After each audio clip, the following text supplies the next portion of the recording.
नमस्ते, मैं डॉक्टर अभिनीत कुमार आज पुनः उपस्थित हूँ आप लोगों के समक्ष एक नूतन विषय के साथ। और आज का विषय है जानिए आपकी हथेली में मौजूद कनिष्ठा अंगुली क्या कहती है, पार्ट 2 लेकर।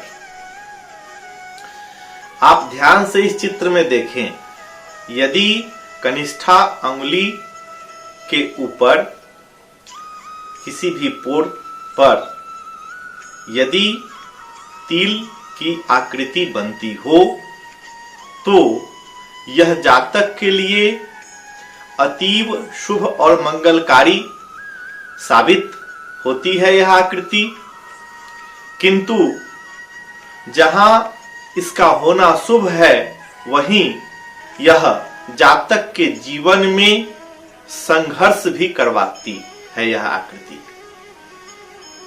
जिन जातकों की कनिष्ठा उंगली के ऊपर इस प्रकार से तिल की आकृति होती है, इनके जीवन में मानो कोई भी चीज बिना संघर्ष किए प्राप्त नहीं होता है। वहीं इन्हें कभी भी धनाभाव नहीं होता है। धन के मामले में ये सुखी होते हैं और ये अपने जीवन में सफल भी होते हैं।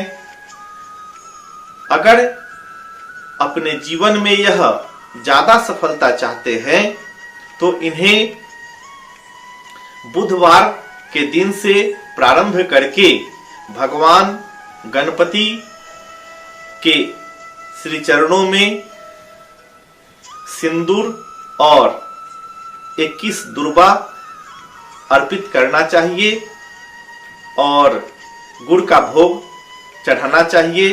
यदि संभव हो सके तो 27 बार या 54 बार या 108 बार ओम गं गणपतये नमः या गं गणपतये नमः, दोनों में जो मंत्र इनको अच्छा लगे उस मंत्र का ये यथाशक्ति पाठ कर ले बुधवार के दिन, तो इनके जीवन में परिवर्तन देखा जा सकता है। पुनः कनिष्ठा उंगली में इस चित्र में देखें कि कनिष्ठा उंगली टेढ़ी हो तो कनिष्ठा उंगली के टेढ़ी मेढ़ी होने की स्थिति में यह जातक के जीवन में कुछ कठिनाइयों की सूचना यह उंगली देती है और इनके जीवन में संघर्ष करना पड़ता है इन्हें अधिकतर। इसकी भी सूचना यह उंगली देती है टेढ़ी होकर। अतः ऐसे जातक को भी अपने जीवन में सफलता पाने हेतु यथाशक्ति महागणाधिपति की आराधना बुधवार से सिंदूर और दुर्वा चढ़ाकर करना चाहिए और इन्हें गुड़ या लड्डू का भोग लगाना चाहिए। और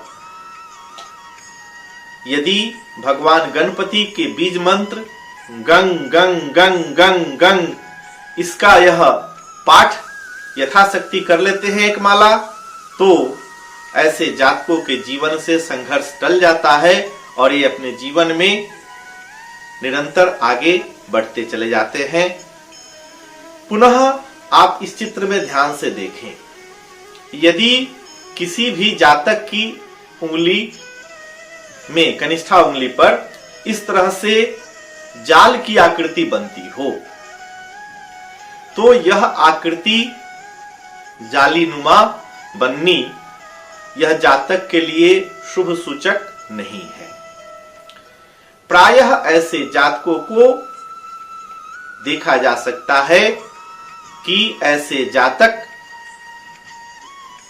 स्वतंत्र विचार के होते हैं और स्वच्छंद होने के कारण इनसे कई बार कुछ गलतियां भी हो जाती है और ये छल प्रपंच के चक्कर में भी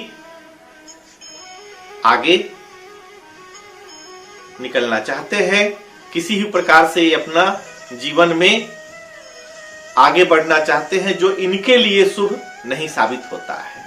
अतः ऐसे जातक को अपने जीवन में सतर्क होकर आगे बढ़ना चाहिए। यथाशक्ति भगवान गणपति की आराधना भी इन्हें करनी चाहिए। पुनः आप इस चित्र में ध्यान से देखें, यदि किसी जातक की कनिष्ठा अंगुली के ऊपर तीनों पोर में कहीं भी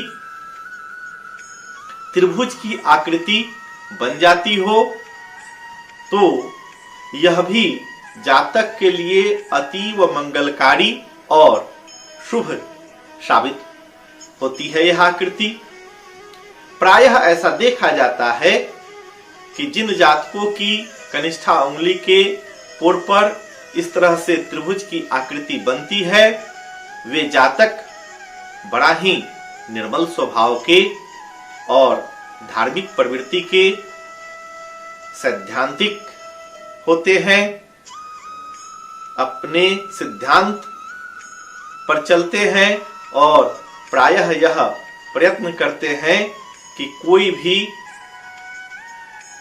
गलत कार्य मुझसे न हो और उनके संपर्क में रहने वाले लोगों को भी इसकी वह सीख देते हैं। यानी ऐसे जातकों के संपर्क में रहने वाले भी अपने जीवन में सफल होते हैं और ऐसे जातक तो अपने जीवन में सफलता की सीढ़ी पर चढ़ते ही हैं। ज्यादातर ऐसे जातकों को देखा जाता है कि इन्हें धन, वैभव, प्रतिष्ठा सब कुछ प्राप्त होता है अपने जीवन में और समाज में यह अपनी एक अलग पहचान बनाते हैं और यशस्वी जीवन व्यतीत करते हैं। आज मैं आप लोगों के समक्ष इस वीडियो के पश्चात पुनः नया वीडियो लेकर नई जानकारी के साथ उपस्थित होऊंगा। आपको यह वीडियो कैसा लगा, इसकी आप जब कमेंट करते हैं तो कमेंट से मुझे जानकारी प्राप्त होती है, इसलिए अधिक से अधिक कमेंट करें और चैनल को सब्सक्राइब कर ले क्योंकि नूतन जानकारी आपको प्राप्त होती रहे। धन्यवाद।